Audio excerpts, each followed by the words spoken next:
Enrique, ¿cómo estás? Hola Paola, ¿qué tal? Qué gusto de verte. Sí, soy Raúl Tola. Sí, ya veo una cosa extraña, pero nada, nuestras identidades son fluidas, así que hay que Siempre. asumirlos. ¿Qué opinas de la declaración, del ingreso de Mario Vargas Llosa a la Academia Francesa y el recibir el título de inmortal en vida? ¿Qué significa para las letras peruanas y para la literatura en general? Bueno, no es tanto así como un título inmortal. O sea, inmortal se le dice a los académicos porque cuando fue fundada la Academia Francesa, el cardenal Richelieu puso bajo un crucifijo a la entrada de la institución el tema por la búsqueda de la inmortalidad de la lengua francesa. Entonces, digamos que por extensión a los académicos pero cada académico siempre les va a decir que lo inmortal es la lengua.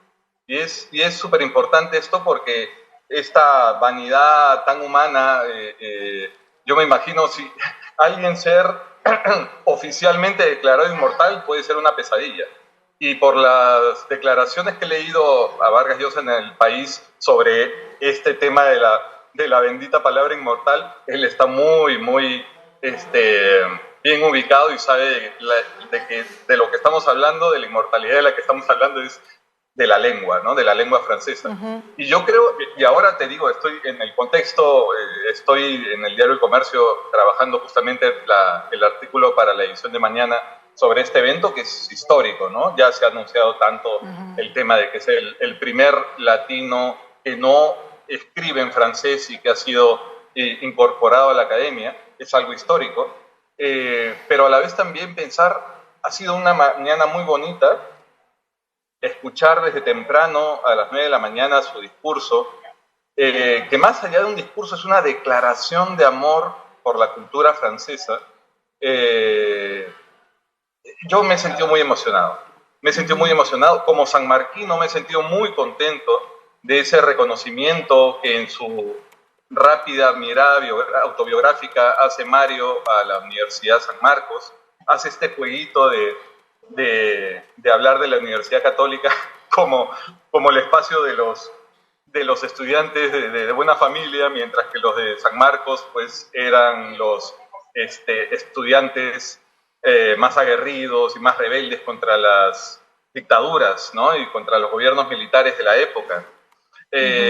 Muchos de los que hemos leído El pez en el agua hemos encontrado muchas pistas de este libro en su discurso, pero también el discurso habla pues de esta hermosa relación que tiene Vargas Llosa con la lengua y con los autores franceses, esta idea de Flaubert como un escritor que le enseñó no solamente a escribir, sino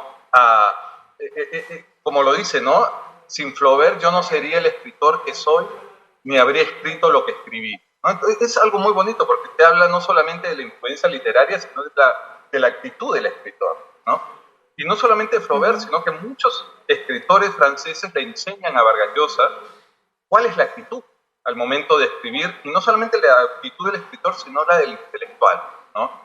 Esta reflexión que hace, por ejemplo, de Sartre y de Camus, ¿no? Todos sabemos que en algún momento él abrazó el pensamiento sartreano, pero después tomó distancia porque encontró a Sartre pues un personaje que se contradecía a sí mismo en la medida de que propugnaba ciertas libertades y no hablaba de los estropicios que hacía el poder soviético, ¿no? Digamos que de una forma muy diplomática en el peor de los sentidos.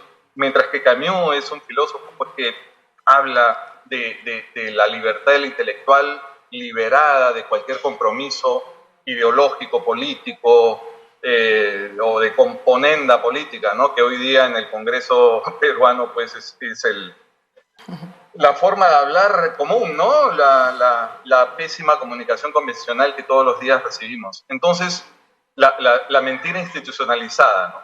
En cambio, aquí Vargas Llosa nos da un discurso tan refrescante para hablar de lo importante que es un autor, un intelectual relacionado con la verdad, sin tener ningún compromiso político o tener deudas con algún poder político. Yo me he sentido muy orgulloso por Vargas Llosa, me he sentido muy orgulloso como peruano y me he sentido muy feliz por los franceses, porque el auditorio que lo escuchaba estaba realmente arrobado por las palabras de Mario. Una de las cosas que señala Hélène de Carrer, la secretaria perpetua del Instituto de Francia, es que no necesita él escribir en francés para haber aportado a la cultura literaria francesa, y es algo muy novedoso. También se dice mucho de, digamos, si uno lo extrapola a los migrantes que llegan a un país, a los que llegan a una ciudad capital, hay una riqueza que se da, una simbiosis que se da. Digamos que él, en el caso de Vargas Llosa, cómo él enriquece con esta, o cómo enriquecen los escritores latinoamericanos que llegaron en los 50 a París buscando convertirse en escritores y acabaron creando el boom latinoamericano? Paola, es muy interesante lo que me preguntas porque esto excede a Vargas Llosa, ¿no? Y es muy bonito porque estamos pensando un poco qué es la misión de una institución como la Academia Francesa. Ciertamente, la Academia, como pasa, por ejemplo, con la RAE en España o como instituciones responsables de velar por el uso de la lengua y por la redacción de los diccionarios, tiene una misión que muchas veces puede ser polémica, porque alguien que vela por conservar la lengua muchas veces puede ser acusado de conservadurismo.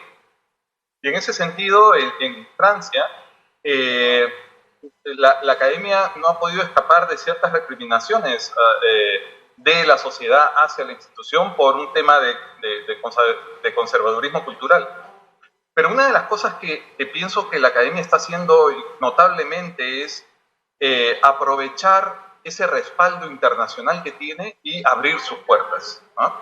Y no solamente lo ha hecho con la comunidad que habla en francés, francófona, sino, es decir, el 25% de los miembros de la academia no han nacido en Francia, no han nacido dentro del país, sino forman parte de Canadá, de todos lo que fueron países previas colonias francesas. Y ha sabido llamarlas al interior, ¿no?, de la institución. Es una cosa que no solamente pasa en la Academia Francesa. Hoy día, por ejemplo, vemos el enriquecimiento de la cultura francesa en el fútbol.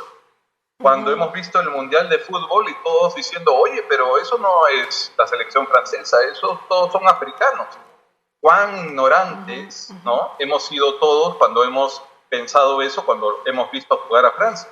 O hoy día, por ejemplo, que inaugura el Festival de Teatro Temporada Alta en Lima, inaugura con una obra de danza francesa dirigida por un croata nacionalizado francés con un elenco de 8 bailarines africanos. Entonces, ¿cuál es la identidad francesa? ¿Cuál es la cultura francesa? Son los ideales, ¿no? La igualdad, la fraternidad, todos los ideales de la Revolución Francesa. Eso es lo que hace la cultura francesa. No son solamente una galería de estatuas, no son solamente 4 monumentos, es una cultura que ha sabido convocar en su interior a personas muy distintas, de culturas muy distintas, pero que han sabido negociar, relacionarse, basarse en conceptos que tienen que ver con fundamentos de la cultura occidental. Eso es el gran reto que hoy vive Francia, que creo que es una de las culturas muy interesantes, más interesantes en su forma de asumir las culturas que vienen a su seno y que ha sabido establecer diálogos con ellas. Vargas Llosa es un ejemplo de toda esa política cultural que caracteriza a un país como Francia. Claro, y que ya no, digamos, o lo que era Inglaterra antes del Brexit. ¿Cómo harías para hacer una biografía de Mario Vargas Llosa digamos, que nos ha acostumbrado a tener tantos logros que casi ya están normalizados, ¿no? Porque forma parte de la RAE, de la Academia Española, ahora forma parte de la Academia Francesa, ha ganado el Nobel de Literatura, Premio Cervantes. Es como, él es normal que haya recibido estas cosas. ¿Cómo se hace una biografía de una persona que ha hecho tantas marcas en su vida literaria? Paola, si pudiera hacerlo, imposible, ¿verdad? Imposible. Yo creo que casos como Vargas Llosa están más allá del bien y del mal. Casos como Vargas Llosa son realmente extraordinarios para un peruano y para un ser humano. Yo creo que quien no puede sentirse orgulloso, yo creo que tendríamos que tener pues un corazón muy pequeñito para no sentirnos orgullosos para lo que este peruano, ¿no? Cumplidos ya los 85 años, 86. 86 años, esté en esta permanente cosecha, no solamente de premios, sino de satisfacciones, ¿no? Porque esto no es un premio, esto es una satisfacción de personas que reconocen en él una contribución a la cultura universal enorme, ¿no? Es una persona que ha dado muchísimo.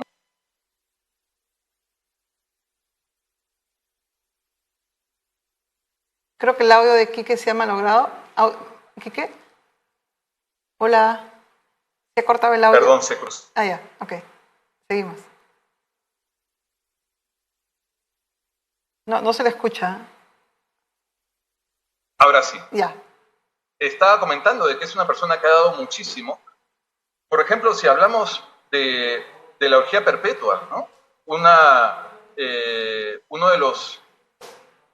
La otra vez conversaba con Alonso Cueto, ¿no? Y él me decía, los 5 textos mejores que se hayan podido escribir en francés sobre Flaubert, los 5 mejores textos que se han escrito sobre Flaubert, uno es de un peruano, ¿no? Y eso es algo que la academia francesa y los intelectuales franceses se demoraron mucho tiempo en reconocerlo, ¿no? Ahora lo están reconociendo. Y creo que siempre se celebra que aunque tarde, la Academia Francesa esté reconociendo ese enorme amor que Vargas Llosa ha profesado por ellos, ¿no? ¿Cómo o sea, con qué clase, cómo harías en una clase para niños, introducirías a Mario Vargas Llosa? ¿Con qué libros, con qué empezarías a enseñarles? ¿O adolescentes? ¿Con qué? ¿Con qué libros tú crees que se empieza a leer a Vargas Llosa? Mira, yo te puedo hablar de mi caso personal, ¿no? Yo con Vargas Llosa comencé a amar los libros de Vargas Llosa con Pantaleón, ¿no? Yo creo que entré a Vargas Llosa por el humor. Con el humor de Vargas Llosa me identifiqué absolutamente y además yo en esa época había viajado, mi primer viaje que hice a Iquitos y que conocí a muchas personas y a muchas amigas de Iquitos y que me fascinó la forma de ser de Iquitos y encontrar todos los problemas de Pantaleón Pantoja para mí fue revivir experiencias y pensar en una cultura que le debemos tantos y que en esa época, cuando yo era chico, muy poco se sabía, ¿no? Desde Lima, ¿no? Otra novela que para mí es también con una posibilidad de humor enorme es La tía Julia, del escribidor, ¿no? Que para mí es un portento técnico, pero que a la vez también es una riqueza biográfica de contarte sus problemas de pareja, de este personaje que comienza a ser periodista. Y entonces para un...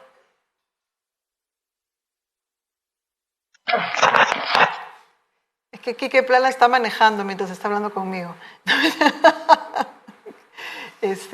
Quique, creo que se ha cortado. Entonces teníamos Pantaleón y las visitadoras. La siguiente es